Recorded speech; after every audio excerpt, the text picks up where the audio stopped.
রথযাত্রা হিন্দু ধর্মাবলম্বীদের একটি বৃহৎ ও পবিত্র উৎসব। প্রতি বছর আষাঢ় মাসের শুক্লপক্ষের দ্বিতীয়াতে রথযাত্রা পালন করা হয়। রশি টানার মধ্য দিয়ে ঈশ্বরের সঙ্গে ঘনিষ্ঠতা ও শুদ্ধতার ইচ্ছা প্রকাশ পায়। ভগবানকে নিজের হাতে টেনে নিয়ে যাওয়া মানে হল তাকে নিজের জীবনের পথপ্রদর্শক হিসেবে গ্রহণ করা। ভক্তরা বিশ্বাস করেন রথ টানার মাধ্যমে পাপ মোচন হয় এবং জীবনের সঠিক পথে ফিরে আসার সুযোগ তৈরি হয়।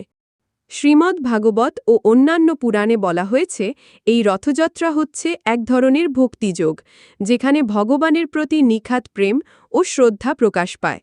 অনেক সাধক এই দিনে নির্জনতা অবলম্বন করে জপ তপ করেন, আবার কেউ কেউ সক্রিয়ভাবে রথ টানার মধ্যে দিয়ে নিজেদের উৎসর্গ করেন। পুরীর রথযাত্রা পৃথিবীখ্যাত এবং বিশ্বের বৃহত্তম রথযাত্রা উৎসব হিসেবে বিবেচিত। এটি ওড়িশার পুরী শহরে অবস্থিত বিখ্যাত জগন্নাথ মন্দিরে অনুষ্ঠিত হয়।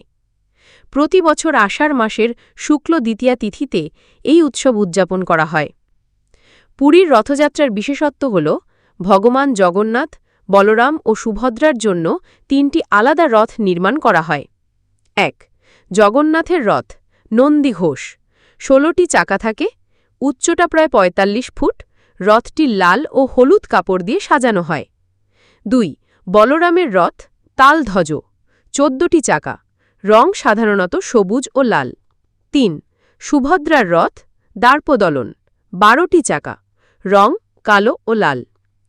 এই রথগুলো সম্পূর্ণ কাঠের তৈরি এবং প্রতি বছর নতুন করে তৈরি করা হয়, যা নিজেই এক বিরল ঐতিহ্য। রথগুলো রাজপথে টানা হয় জগন্নাথ মন্দির থেকে প্রায় ৩ কিলোমিটার দূরে অবস্থিত গুন্ডিচা মন্দির পর্যন্ত। এই যাত্রায় লক্ষ লক্ষ ভক্ত অংশগ্রহণ করেন, যার মধ্যে দেশি বিদেশি পর্যটকরাও রয়েছেন।